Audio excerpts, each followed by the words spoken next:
আল্লাহ পাক বলেন, জমিনের মধ্যে আমার এমন এক বান্দা আছে, যেই বান্দা যখনই মুনাজাত ধরে রবের দরবারে বলে, আল্লাহ শুধু আমারে দুনিয়া দাও, দুনিয়া দাও, আখেরাত রবের দরবারে চায় না, ইমানটারেও টাকার নিকট বিক্রি, এরপরে আমলের লাইনেও আগায় না। ও কয় দুনিয়া হলেই চলবে, কবরের মধ্যে যাব, মরে যাব, পচে যাব, আল্লাহর দরবারে আমার হিসাবের কাঠ গড়ায় দাঁড়ান লাগবে না। আখেরাতের চিন্তাটা তার দিল থেকে বের হয়ে যায়, শুধু দুনিয়া চায়।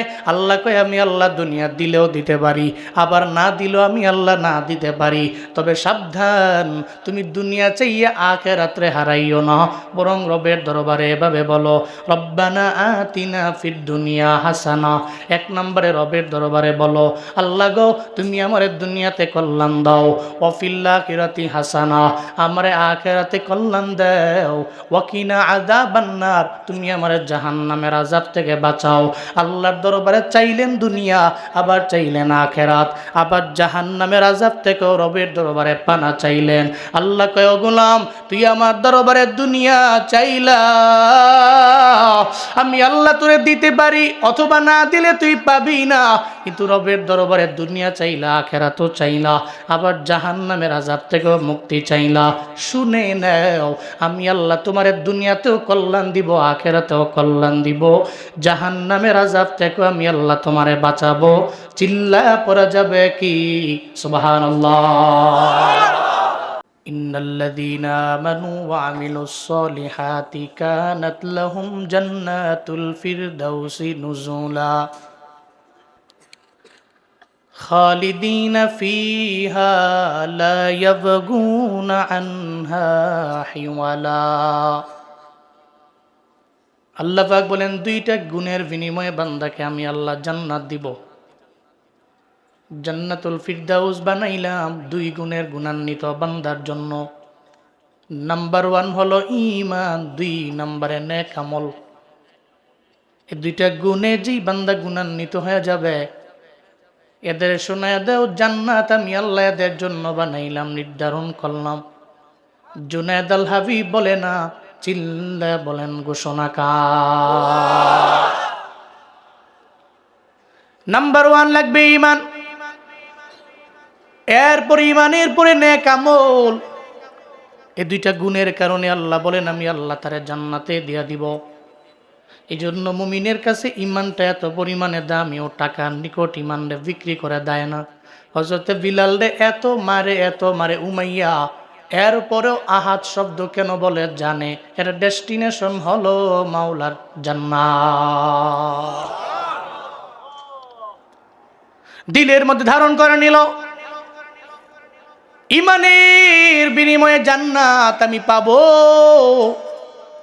এরপর ঈমানের পরে আমি নেক আমলের লাইনে আগাইতে পারলে জান্নাত তো আমার ঠিকানা।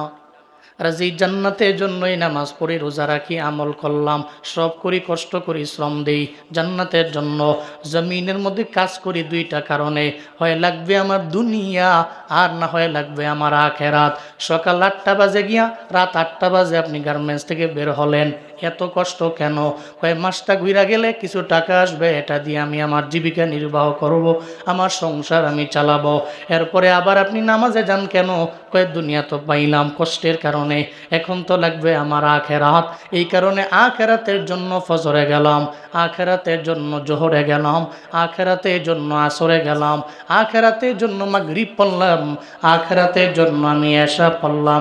জমিনের মধ্যে মানুষ কাজ করে দুইটা উদ্দেশ্য লইয়া, নাম্বার 1 দুনিয়া, নাম্বার 2 হলো আখিরাত। আল্লাহ বলেন, সেই বান্দা চালাক, যেই বান্দা দুনিয়া পাইলো কিন্তু আখিরাত ভুললো না। দুনিয়া তুমি পাইছো কিন্তু আখিরাত ভুলো নাই, তুমি চালাক। কিন্তু দুনিয়া পাইয়া যেই বান্দা আখিরাতই ভুলে গেল, জান্নাত ভুলে গেল, জাহান্নাম ভুলে গেল, আল্লাহরে ভুলে গেল, ওই বান্দা তো বড় বোকা। আল্লাহ এজন্যই কয়, বান্দা তুমি ঈমান আর আমল নিয়ে আগাও। তুমি দুনিয়া পাইছো তো পাইছো, তবে ঈমান ঠিক রেখা আমল ঠিক রাখো। তাহলে তুমি দুনিয়া তো পাইবা আবার আখিরাত পাইবা। আল্লাহ শিখাইয়া দিলেন, ফামিনান নাসি মান ইয়াকুলু রাব্বানা আতিনা ফিদ দুনিয়া ওয়া মা লাহু ফিল আখিরাতি মিন খালাক ওয়া মিনহুম মান ইয়াকুলু রাব্বানা আতিনা ফিদ দুনিয়া হাসানা وفي الآخرة حسنة وقنا عذاب النار। চিল্লা পড়েন আল্লাহু আকবার। আল্লাহ পাক বলেন, জমিনের মধ্যে আমার এমন এক বান্দা আছে, যেই বান্দা যখনই মুনাজাত ধরে রবের দরবারে বলে, আল্লাহ শুধু আমারে দুনিয়া দাও, দুনিয়া দাও, আখেরাত রবের দরবারে চায় না, ইমানটারেও টাকার নিকট বিক্রি, এরপরে আমলের লাইনেও আগায় না। ও কয় দুনিয়া হলেই চলবে, কবরের মধ্যে যাব, মরে যাব, পচে যাব, আল্লাহর দরবারে আমার হিসাবের কাঠগড়ায় দাঁড়ান লাগবে না। আখেরাতের চিন্তাটা তার দিল থেকে বের হয়ে যায়, শুধু দুনিয়া চায়। আল্লাহ কয় আমি আল্লাহ দুনিয়া দিলেও দিতে পারি, আবার না দিলেও আমি আল্লাহ না দিতে পারি, তবে সাবধান, তুমি দুনিয়া চাইয়া আখিরাতে হারাইও না, বরং রবের দরবারে এভাবে বলো, রব্বানা আতিনা ফিদ দুনিয়া হাসানা। এক নম্বরে রবের দরবারে বলো, আল্লাহ গো তুমি আমারে দুনিয়াতে কল্যাণ দাও, ওয়া ফিল আখিরাতি হাসানা, আমারে আখিরাতে কল্যাণ দাও, ওয়া কিনা আযাবান নার, তুমি আমারে জাহান্নামের আযাব থেকে বাঁচাও। আল্লাহর দরবারে চাইলেন দুনিয়া, আবার চাইলেন আখিরাত, আবার জাহান্নামের আযাব থেকে রবের দরবারে পানা চাইলেন। আল্লাহ কয়, ও গোলাম তুই আমার দরবারে দুনিয়া চাইলা, আমি আল্লাহ তোরে দিতে পারি, অথবা না দিলে তুই পাবি না, কিন্তু রবের দরবারে দুনিয়া চাইলা, আখিরাতও চাইলা, আবার জাহান্নামের আযাব থেকেও মুক্তি চাইলা। শুনে নাও, আমি আল্লাহ তোমারে দুনিয়াতেও কল্যাণ দিব, আখিরাতেও কল্যাণ দিব, জাহান্নামের আযাব থেকেও আমি আল্লাহ তোমারে বাঁচাবো। চিল্লা পড়া যাবে কি সুবহানাল্লাহ। আল্লাহর দরবারে চাওয়ার নিয়ম, আল্লাহর দরবারে দুনিয়ার আখিরাত চাইও, শুধু দুনিয়া না, দুনিয়া এবং আখিরাত, সারা দুনিয়া যদি তোমার এক হাতে আইনা দেয়, এরপরে আল্লাহ বইল না। কারণ ঈমান আর নেক আমল তো জমিনের মধ্যে বান্দার জন্য বড় দামি। কত পরিমাণে দামি, জগৎ বিখ্যাত একজন ওলিয়ে কামেলের নাম হযরতে হাসান বসরি রহমাতুল্লাহ আলাইহি, নাম শুনছেন না? জগৎ বিখ্যাত একজন ওলিয়ে কামেল, ওনার একজন ছাত্রী রাবেয়া, তার নাম তো শোনার কথা, রাবেয়া বসরি, হাসান বসরির ছাত্রী রাবেয়া। হঠাৎ করে একদিন বললেন, এই রাবেয়া, তোমার আখলাক বড় সুন্দর, আমি চাই তোমাকে বিবাহ করব, বিবাহ বন্ধনে আমার সঙ্গে আবদ্ধ হও। হাসান বসরি বললেন, রাবেয়া তোমারে বিয়ে করব। এটা বলার পরে রাবেয়া কয়, আমি যে আপনার সঙ্গে বিবাহ বন্ধনে আবদ্ধ হব, কিন্তু মনের মধ্যে তো আমার চিন্তা আছে, জমিনের মধ্যে যেখানে যাই চিন্তা তো মাথার মধ্যে ঘুরে, কি টেনশন, কয় চারটা টেনশন নিয়ে আমি ঘুমাইতে পারি না, আবার বিবাহ বন্ধনে কেমনে আবদ্ধ হব। যদি টেনশনগুলো আপনি আমার থেকে, ব্রেন থেকে দূরে সরাইয়া দিতে পারেন, আমাকে চিন্তা মুক্ত করতে পারেন, তাইলে আমি আপনার সঙ্গে বিবাহ বন্ধনে আবদ্ধ হয়ে যাব। টেনশন আমার চারটা, বলো রাবেয়া। নাম্বার 1 টেনশন বলতে লাগলেন, আমার 1 নাম্বার টেনশন হলো, জমিনের মধ্যে আমি থাকি, আমার মনের মধ্যে চিন্তা, একদিন তো আমি মারাই যাব, জমিনের মধ্যে কেউ থাকতে পারে নাই, থাকা যায় না, সবাই তো বিদায় নিয়ে চলে যাবে, সবাই চলে যাবে, আমি রাবিও একদিন বিদায় নিয়ে চলে যাব। এই সবাই বিদায় নিয়ে চলে যাবে, বাংলাদেশের বড় বড় নেতারা মরবে না? মরবে না? মনে হয় আমগো আগের প্রধানমন্ত্রী ছিল শেখ হাসিনা, উনি মরবে না? মরবে নাকি? মরণ বরণ করা লাগবে। জমিনের মধ্যে কেউ থাকতে পারেন নাই, আদি পিতা আদম, এই জমিনে সর্বপ্রথম মানব, উনিও তো জমিন থেকে বিদায় নিয়ে চলে গেছেন, জমিনের মধ্যে কেউ থাকতে পারেন নাই। আদম নবী থেকে নিয়ে আমার নবী পর্যন্ত যেই নবীরা আসলো, নবীরাও ইন্তেকাল করলেন, বিদায় নিয়ে চলে গেলেন, কেউ থাকতে পারেন নাই। নবী মুসা বড় রাগী নবী, উনিও থাকতে পারেন নাই, বিদায় নিয়ে চলে গেল। হযরত রাবিয়া কয় আমারে বলেন না, আমিও তো বিদায় নিয়ে চলে যাব, তবে ইমানের মরণ যদি আমার না হয় তাহলে এই জমিনের মধ্যে থাইকা আমার কোনো লাভ নাই। আমি যদি বেদিন হয়ে কবরে যাই, আমি যদি মুশরিক হয়ে কবরে যাই, তাহলে তো ওই মরণে আমার কোনো ফায়দা নাই। কবরে গেলে কবর জাহান্নামের গর্ত হয়ে যাবে। ও আমার উস্তাদ হযরতে হাসান বসরি, আপনি আমায় বলেন আমার ইমানের সাথে আমার মরণ হবে কিনা, এই ব্যাপারে আমার একটু গ্যারান্টি দেন। আগে আমার এই ব্যাপারে বলেন, যদি বলতে পারেন তাহলে আপনার সঙ্গে বিবাহ বন্ধনে আবদ্ধ হয়ে যাব। হাসান বসরি জবাব দেয়, নিজেরই তো ইমান নিয়ে মরণের কোনো গ্যারান্টি নাই, আর একজনের বেলায় বলবো কি? তোমার বেলায় তো আমি বলতে পারবো না, কারণ ইমানের মরণ তো বড় দামি মরণ, এই মরণ তো বড় দৌলতের মরণ। ওই মরণ বরণ করতে দেরি, সঙ্গে সঙ্গে কবরে গেলে কবর মাওলার জান্নাত। ইমানই মরণ, তো ইমান নিয়ে মরে গেছে তো কবর জান্নাত হয়ে গেছে। আমারই তো গ্যারান্টি নেই, আমি নিজেই ইমান নিয়ে কবরে যা কবরকে জান্নাত বানাইতে পারবো কি পারবো না, গ্যারান্টি আমার নিজেরই নাই। তোমার ব্যাপারে আমি কি গ্যারান্টি দিব? রাবিয়া কে কথা বললেন, ইমানই মরণটা বড্ড দামি মরণ। খায়বারের যুদ্ধে নবীজি গেলেন, সাহাবায়ে কেরাম গেলেন, তো নবীজি তাঁবুতে অবস্থান করছেন, সাহাবায়ে কেরাম বাহিরে আছেন। এক ইহুদিদের রাখাল, হে তার ছাগল টাগল লইয়া আসছে, সাহাবায়ে কেরামকে বলছে, তোমাদের যে লিডার, তোমাদের যে নেতা, ওনার সাথে আমি একটু মুলাকাত করব, সাক্ষাৎ করব। তোমাদের যে লিডার, সে ইহুদিদের রাখাল। সাহাবায়ে কেরাম সঙ্গে সঙ্গে কই, তাঁবুর মধ্যে আছে আমার নবী, উনি আমাদের লিডার, উনি আমাদের নেতা। ওই জায়গার মধ্যে গেলে আমার নবীরে পাইবা, আমাদের লিডার পাইবা, নেতা পেয়ে যাবা। উঠুন যেত না, ঝামেলা আছে, ডাক দিয়ালাম উপরে, আর একজন লোক উঠা যাবে না।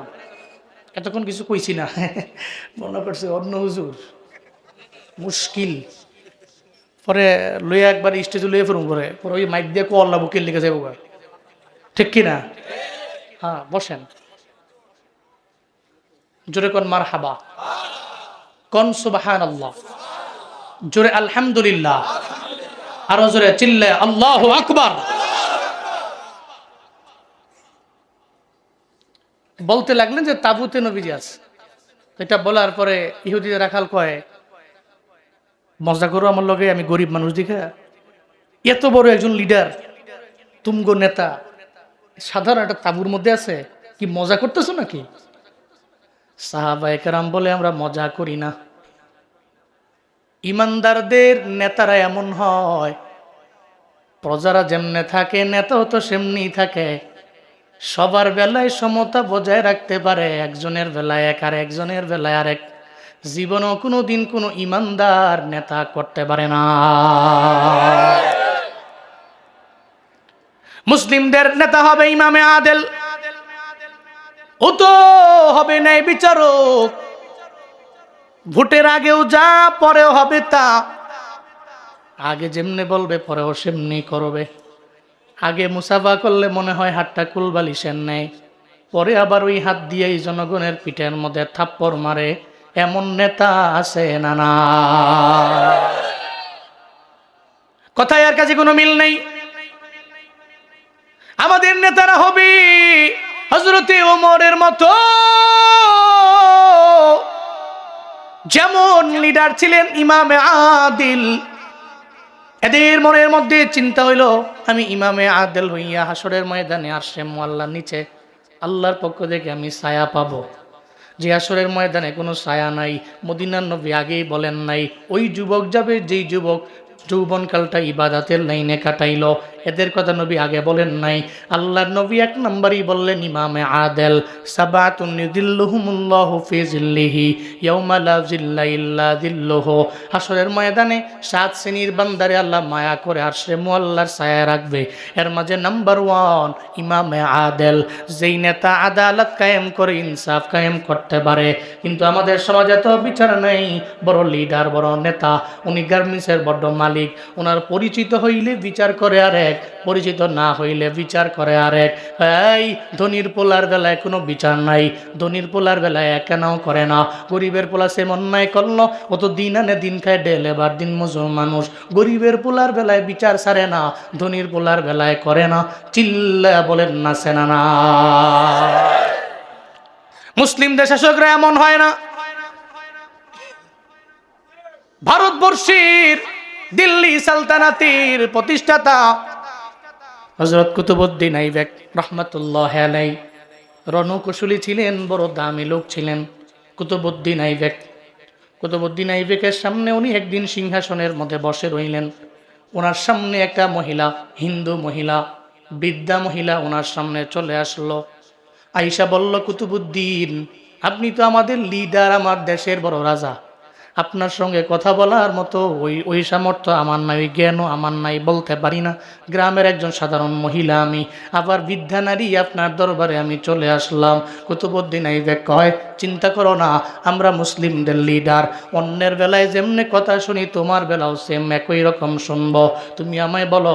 কুতুবউদ্দিন আইবেক বলার পরে হিন্দু বৃদ্ধা মহিলা ওই বুড়িমা বলতে লাগলো, ও কুতুবউদ্দিন আইবেক, আপনার সেনা সদস্যের মধ্যে আমার একজন ছেলে আছে, তবে ছেলেটা হিন্দু। আমি হিন্দু ঘরের, আমার ছেলেও হিন্দু সেনা সদস্য, তার বউ আছে, মানে আমার বৌমা ঘরের মধ্যে থাকে, শত শত মাইল কাজের তাড়নায় আপনার এখানে থাকে, কিন্তু আমার বৌমা থাকে বাড়ির মধ্যে। আমার ঘরের মধ্যে আমার জামাইও নাই, আমার একমাত্র একজন ছেলে, আমি আর আমার বৌমা থাকি। কিন্তু আমার বাড়ির মধ্যে কিছু ছেলে আছে এমন ইফটেজার, এরা বকাটে লেভেলের ছেলে, বারবার আমার বৌমার ইফটেজিং করে, উত্ত্যক্ত করে, খারাপ কাজের একটা প্রস্তাব দেয়। এই জন্য আমি চিন্তা করলাম, জমিরে অন্য কোথাও গেলে আমি বিচার পাবো না। কুতুবউদ্দিন আইবেক এমন রাজা, তার দরবারে গেলে আমারে ফিরাইয়া দিবে না। আমি আপনার দরবারের জন্য চলে আসলাম বিচার দেওয়ার জন্য।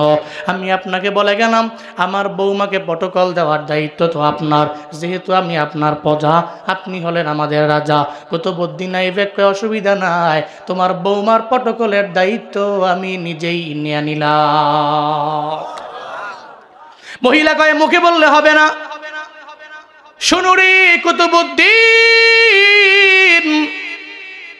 আমার বৌমা যদি কোনো জুয়ান ছেলে দিয়া মাধ্যমে ধর্ষিত হয়, হাসরের ময়দানে তোমার নামে বিচার দিব, নালিশ করব, রবের দরবারে বিচার দিব, নালিশ করব। কুতুবউদ্দিন আইবেক একটা হুমকি দিয়েছে। আসার পথে বুড়িমা চইলা গেছে। এবার তো কুতুবউদ্দিন আইবেক মনে মনে চিন্তা করে, হায় রে, ওই বৌমা যদি কোনো একটা নৌজওয়ান দিয়া ধর্ষিত হয়, তাহলে তো আমি বড্ড ঝামেলায় পড়ে যাব। যেহেতু সে আমার প্রজা, আমার কাছে মুসলমান যা হিন্দু তা সবার বেলায় তো হক সমান, অধিকার সমান, তাদের প্রটোকল দেওয়ার দায়িত্ব তো আমার নিজের। কুতুবউদ্দিন আইবেক অন্য কোনো সেনা সদস্যদের পাঠায় না, উনি নিজেই সেনা সদস্যের যে ড্রেস আছে উনি নিজেই পরে ফেললেন। এরপর একটা পর্যায়ে তরবারি লইয়া, অস্ত্র লইয়া ওই মহিলার বাড়িতে রওনা। মহিলার বাড়িতে যাইয়া গভীর রাত হয়ে গেল, পেছনে গিয়া দাঁড়ায় আছে। চিন্তা করছি, যদি কোনো ধর্ষিতা আসি, তাহলে তার সঙ্গে আমি এমন বিহেভ করবো যাতে জীবনে কোনোদিন আর এমন ধর্ষিতাই সমাজের মধ্যে না হতে পারে, দর্শন কর্মী হলে এমন দর্শনকারী না হতে পারে। এই চিন্তা নিয়ে উনি দাঁড়িয়ে রইলেন। ওই রাতের বেলা দর্শন করার জন্য একটা নৌজওয়ান ওই বুড়িমার বৌমার ঘরের মধ্যে যখন আসলো, সঙ্গে সঙ্গে বুড়িমা লাফ দিয়া জেগে। বুড়িমা কয়ে, বাঁচাও, আমার বৌমার ইজ্জত রে বাঁচাও, কে আছে জমিনের মধ্যে আমি জানি কেউ নাই, আমার বাঁচানোর মতো কেউ নাই, আমার বৌমারেও এখন এই ইজ্জত হরণ করা থেকে বাঁচানোর মতো কেউ নাই। কুতুবউদ্দিন আইবেক তো ঘরের পেছনে দাঁড়ানো, উনি লাফ দিয়া যাইয়া ওই নৌজওয়ানের টুটি চেপে ধরলেন। এরপরে গলার মধ্যে তরবারি দিয়া কয়, নৌজওয়ান রে, আজকে তোর একদিন না হয় আমার একদিন, চিনস নাই? কুতুবউদ্দিন আইবেক তো জীবনে কোনোদিন পালায়া যাইতে পারে না, আমি তোর সমর কুশলী, রণকৌশলী, আমি তরবারি নিয়া তোরেই তো মারার জন্য আমি রেডি আছি, আমি তোরে পায়া গেছি, আমি অন্য কোনো সেনা পাঠাই নাই, আমি নিজেই চলে আইছি। চিল্লা পড়া যাবে কি মারহাবা, আমি নিজেই চলে আসলাম। মহিলা দেখা অবাক হয়ে গেল, এত বড় একজন প্রেসিডেন্ট, উনি তো ওনার হাতের মধ্যে অন্য কাউরে দিয়া পাঠাইতে পারত, কিন্তু উনি নিজে তরবারি লইয়া, অস্ত্র শস্ত্র লইয়া, নিজে সেনা সদস্য সাইজা উনি আমার বাড়িতে চলে আসলো। সঙ্গে সঙ্গে নৌজওয়ানরে ধরার পরে এবার মহিলারে কয়, এই মহিলা, তোমার ঘরের মধ্যে যে বাতি জ্বলে এই বাতিটা তুমি বন্ধ করে দাও। বাতি বন্ধ করে দেওয়া হলো। কুতুবউদ্দিন আইবেক ওই ছেলেটারে কয়, তুমি তো এই মহিলাকে উত্ত্যক্ত করার জন্য, আমার বদনাম করার জন্য, হাসরের ময়দানে তুমি তো আমার জন্য কাল হয়ে দাঁড়াইবা, জীবনও কোনো দিনই জমিনের মধ্যে তোমার থাকার অধিকার নাই। সঙ্গে সঙ্গে হত্যা করে ফেললেন, জমিন থেকে বিদায় করে দিয়ে দিলেন তরবারির মাধ্যমে। এরপরে মহিলারে বললেন, মহিলারে, তোমার ঘরের মধ্যে যে বাতি বন্ধ করার জন্য আমি বললাম, এখন এই বাতি তুমি আবার জ্বালাও। মহিলা বাতিটা আবার জ্বালাইলেন। এরপরে কুতুবউদ্দিন আইবেক বলে, আলহামদুলিল্লাহ, আলহামদুলিল্লাহ বললেন। এরপরে বললেন, মহিলা রে, আমার তো কণ্ঠ গলা শুকায় গেছে তৃষ্ণার কারণে, তোমার ঘরের মধ্যে পানি থাকলে আমার এক গ্লাস পানি দাও। এক গ্লাস পানি দিল, এক গ্লাস পানি নিয়ে পান করলেন কুতুবউদ্দিন আইবেক। এরপরে বললেন, মহিলা রে, বিদায় দাও, এখানে থাকবো না, আমি চলে যাব, এখানে থাকবো না, বিদায় নিয়ে আমি আমার সিংহাসনে চলে যাব। যাওয়ার আগে মহিলা কয়ে, দাঁড়ান, দাঁড়ান আপনি। কুতুবউদ্দিন আইবেক, আপনি যা কাজ করছেন আমার মনের মধ্যে তো কৌতূহল জাগছে। আসলে কৌতূহল, আপনি কোত্থেকে আইলেন? কোন সেনা সদস্য পাঠান নাই, আপনি নিজে আইছেন। আইসা কি কি করলেন? লাইট বন্ধ করতে বললেন, লাইট চালু করতে বললেন, আলহামদুলিল্লাহ কইলেন, আবার আমার ঘরের মধ্যে পানি পান করলেন। আমার 3টা প্রশ্ন দেখছে, উত্তর দেওয়ার পরে যায় না। বলো মহিলা, তোমার কি প্রশ্ন? মহিলা বলতে লাগলো, হিন্দু বুড়িমা মহিলা, কুতুবউদ্দিন আইবেক, নাম্বার 1, আমার প্রশ্ন, আপনি যে আসার পরে ওই জুয়ানরে ধরার পরে লাইট বন্ধ করতে বললেন কেন? এরপরে এই ব্যক্তিটাকে মারলেন, হত্যা করার পরে, মারার পরে এরপরে লাইট চালু করতে বললেন, আমি করলাম, আলহামদুলিল্লাহ বললেন কেন? 3 নম্বরে, আমি হিন্দু নারী, আমার ঘরে আপনি এক গ্লাস পানি পান করলেন কেন? কয়টা প্রশ্ন? 3টা প্রশ্ন করলো। কুতুবউদ্দিন আইবেক বলতে লাগলেন, এই মহিলা, তোমার নাম্বার 1 প্রশ্নের জবাব, আমি আসার পরে ওই নৌজওয়ানরে ধরলাম। এরপরে বাতি বন্ধ করার জন্য কেন বললাম জানো? কারণ হলো, যদি এখানে আমি মারার সময় এই ছেলেটা যদি নৌজওয়ান যদি আমার ছেলে হয়ে যায়, যদি আমার কোনো ভাই হয়ে যায়, যদি আমার বংশের কেউ হয়ে যায়, আমি তো বড় লিডার, বড় নেতা, আমি জানি আমার পাওয়ার দেখাইয়া অনেক ছেলেরা আছে দুষ্টামি করে, সমাজের মধ্যে করতে পারে, তবে আমি তার চেহারা দেখার পরে আবার মায়া লাগতে পারে। কিন্তু আমরা তো এমন বিচারক, আমার ছেলের বেলায় অন্যের বেলায় যেই বিচার হবে, ছেলের বেলাও সমপরিমাণ বিচার হবে।